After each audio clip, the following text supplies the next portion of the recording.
We're out in the shop today getting ready to put together this next version of the 300 inline 6. Target horsepower for this is 500 horsepower. I think the stock cast crank can get us there, and I'm pretty sure the stock rods will get us there as well. They do make a high boost rod for it, and if we were trying to go above 500, we would need a steel crank, and then I've for sure put better rods in it. But for now, this is a stock cast crank. It's basically a 4-inch stroke. It's actually 3.98, so it's 20 thou short of being a 4-inch stroke. And then this block it was a 240. It had a whole lot of miles on it. So to clean up the bores, it went 30 over. So now it's a 4030 bore. And it'll have a 300 crank in it. And then we have, these are new pistons, but I'm pretty sure they're new old stock, like propane or natural gas style pistons. They do have a part number on them here. L2444 and 030. That's the piston we're going to use. And then this one will be getting a solid lifter cam in it so that we can run a little more spring pressure and not float the valve so early and get this thing to rev up for the shift points that we're looking for. I can show you the current engine in there and how we run our EFI setup. So this is the car that it goes in. It's a 59 Ford 2-door ranch wagon. Kind of a big old beast. So this engine got water in the oil and it hurt number 6 rod bearing. So we've been replacing it and fighting it, but it has gotten to the point where we need to take it on a longer trip, so that's why we're building that other engine. We'll be swapping this one out here as soon as we get the camshaft for that 30 over engine, but this is our setup and how it looks in the car. We run Holley EFI. The Holley Terminator X controls the engine, and it's actually a Holley Terminator X Max ECU because we run an electronic transmission. It's the 4R70W, which is a 3-speed with overdrive and lockup for cruising down the highway.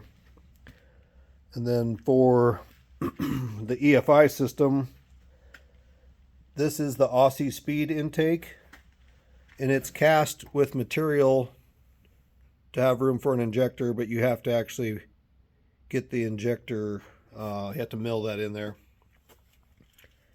And then it has a custom fuel rail for it.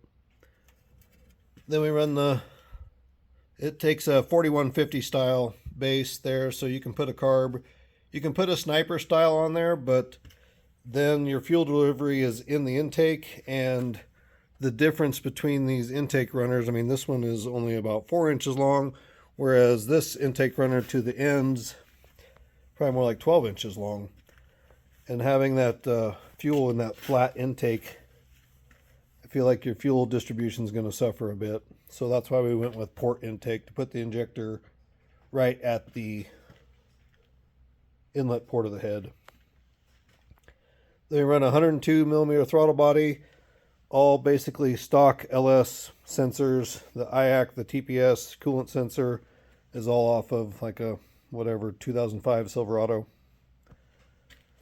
We have a 68 millimeter turbo, and then it goes through a water to air intercooler. Water is circulated through this heat exchanger, just like a small radiator here that sits in front of the radiator. And then for the EFI, we run a crank trigger, which is driven off of this Innovators West balancer here, and it's got magnets that are made into the outer ring. That magnet's red with this magnetic eye. Well, actually the magnet, so it's a non-magnetic pickup is what it is.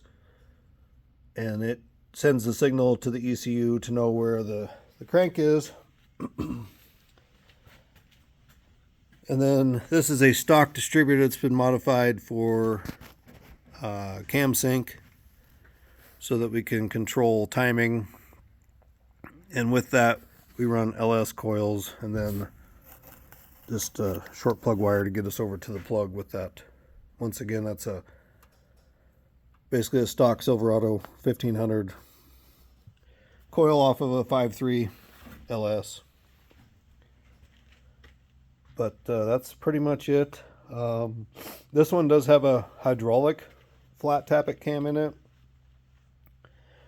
If you get the spring pressure up around 120, you can usually make it to a little over 5,000, maybe 5,500 with fresh springs.